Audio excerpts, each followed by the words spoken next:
Hi, it's Andy. Hi, it's Dave. Hi, it's Kirk. Welcome to the A.D.K channel. For today's video, we're going to play a song that I know that Andy definitely knows, and I'm assuming Kirk's going to know this anyway, but we're going to talk about it anyway at the end. There'll be no pausing, there'll be no talking during the video, but we will share our thoughts and feelings at the end. Let's go check it out.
Okay, there we go. So that was Crowbar and Like Broken Glass, which I found was really funny that you mentioned Crowbar in the last video, Andy. Just as it was coming up. Kirk, over to you, mate. Quick background on Crowbar. When I was younger, first time I came across them, this would have been late 90s. I was at a house party and, you know, new metal was what everyone listened to then, wasn't it? Korn, Deftones, Limp Bizkit. Yeah. Someone put this on in a video and most people were laughing at it, you know, because it was so masculine and they were kind of taking the piss out of it, like, oh my God, look how old school this is, it's shit. Second time I came across Crowbar was reading Terrorizer magazine in 2001, and during the interview, most of the time they were just talking about their daily routines and how they go to McDonald's 3 times a day, which I thought was funny when you see the size of them. So in all seriousness, now, as somebody who listens to sludge metal, so important, this band, aren't they? I love the vocals of Kirk Winstein, some great riffing in there, a bit of a southern tinge. You can see why they supported Pantera on the Far Beyond Driven tour. I guess the question, Andy, before I continue, who do you think pioneered sludge? Would you go for Melvins or would you go for Crowbar? I've never heard Melvins. I'd have been Crowbar, but whether I think they're probably are the pioneers. Looking back at how when the first album came out, how long they've been part of the scene and their career. I guess they probably are the pioneers. Yeah. Yeah, I would say so. Melvins are just too experimental, and obviously they're known as the first grunge band, aren't they, as well? But yeah, now I think that music has aged so well, and to me, the most enjoyable aspect is just the husk in those vocals. The hardcore vocals, really, aren't they? And then you've got these groove metal riffs underneath, real high treble guitars. Great 90s snare sound, Dave, isn't it? Like I love that sound. Yeah, I love that. That to me, when I hear that, I just think 1990s. Love the groove to it. I could listen to that all day. Thoroughly enjoyable, and obviously now in no way do I laugh or make fun of this band, and I didn't at the time, by the way. It was the other people. The other video they put on was an obituary song, and they were laughing at that as well. So how dare they? Those days of new metal, those people. What do they know? Homework, exactly. Yeah. What's your thoughts, Andy? Well, my first question is, Kirk, what was the issue number of that Terrorize that you read the interview with Crowbars? Do you know what? I think he did have Satyricon on the front cover. It was when they were supporting Pantera, because that was controversial, wasn't it? That Pantera were taking a black metal band with them. Right, okay. Norway. So, yeah, I think it might be that. Yeah, I remember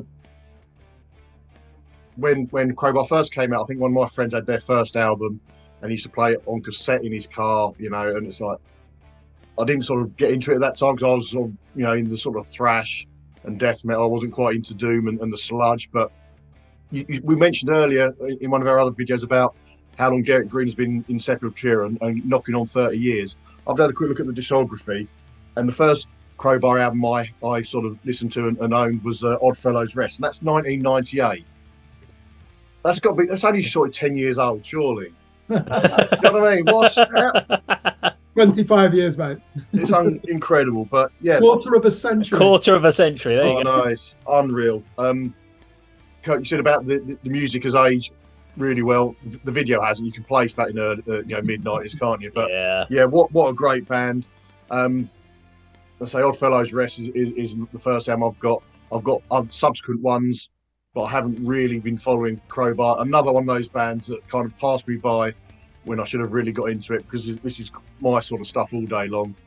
I think a big part of it is the name. I'm not drawn to the name. It suits them. It does describe the music and it does suit them, but it's not the appeal for me to think, oh, this is a band I might like. But yeah, awesome. Like others we've discussed, you know what you're getting when a Crowbar album comes out. You're not going to deviate too much from the formula. You're going to satisfy the fans with the output. So yeah, great track. Classic. The reason I picked this particular song was my exposure to this was it was on a cover CD from a magazine. So you get those like Terrorize and Metal Hammer that had the sampler CDs, and I used to love those because you'd go through it and there'd always be one or two like main bands like Machine Head that I was into, and I'd be like cool, and then you'd kind of jump through the rest of the tracks. And this stood out as far as it was something I liked, but not enough to buy it or buy another album by them. I liked the track. In today's term, it would be a stream it on an album review. But because we had no option back then, it wasn't me. I was going, oh, there's enough of an album there, stylization for me to go and buy an album by them without having that chance to really sample it. Which is why I guess streaming sites are quite good nowadays. You can at least go and sample a whole album and decide if you want to do anything more than just do streaming. But I always had a bit of a fondness for this band in the back of my heart of like, there's always this track. And then I also Jimmy Bowers then filled in for drums for Corrosion of Conformity before they got the guy that did Stonebreaker album. So they had a point where Reed Mullin left the band, so he filled in there. Then Kirk and Jimmy and Pepper Keenan from Corrosion went off and did Down with Phil Anselmo. So there's this whole, we talk about the Hertfordshire incestuous music scene. There's a whole load of incestuous stuff going on there with these bands and just swapping over and changing over. But we're not saying they're into incest, by the way. Just putting it out there. Just talking musically. They like to change and swap. But yeah, I just think it's a great track. I can appreciate it more now than I could at the time. Definitely. It also wasn't the style of music I was into. I was, at the time this came out, I was listening to new metal, some classic rock. So this would have been like, no, I liked, there's elements of it I liked, the groove element when it slows down, but wasn't enough vocally for me to get into at the time. Now I completely have that appreciation. And I think that's what a lot of people are finding with Crowbar is they couldn't quite get into them at the main time when they came out, but now they're always like quite high up on the smaller festivals. They're always like Desert Fest. You usually see them up near the top on one of those bills along with Corrosion of Conformity. So that sort of genre is kind of coming out big and proud. I think Sam Farrington, Andy, for our viewers, Sam Farrington's the guitar player in Andy's band, Nomadic. Yeah. He went to see them at Boston Music Room. Is it Tufnell Park, London? Shout out, by the way, to Sam. He reviewed their album last year for Scream Blast Repeat at my request as well. I think he gave it a 6 out of 10. But yeah, just echo what you said, Dave. They're one of those bands that I didn't even take for granted. I really dismissed them. And it's only over the last 5 years because you can hear their influence in other bands. And when you go back to those records now, they were... Sludge metal wasn't a thing in 1994. We didn't really... I don't think it was even used, that term, was it? So they were ahead of the time, really, weren't they? Mm. Oh, yeah. Very good band. Just before we wrap up, can I just sort of echo your thoughts on the cover mount CDs? Because my view of those are exactly the same. You get them from whatever magazine there was, and from those I have found and discovered bands I truly love to this day. Got all their albums, but there's also the songs that you just pick out from those that still live with you now as your favourite songs, although you haven't necessarily got into that band big time. Yeah. So I echo exactly what you said regarding those. Miss them, they were a great part of being a metal fan, weren't they, back in the day? I spent a long time transferring all of them into MP3 forms onto my computer. So I've got folders for all of my cover mount CDs, so I can go back into all of them from like 1999, 1998, early 2000s, millennial sound. I've got about 100 different cover CDs worth of MP3s, which is great fun to go through. So yeah, absolutely. There we go. That was Crowbar and Like Broken Glass. Now, if you like this video, please do like, share, and subscribe, and we'll see you on another video sometime very soon. Take care.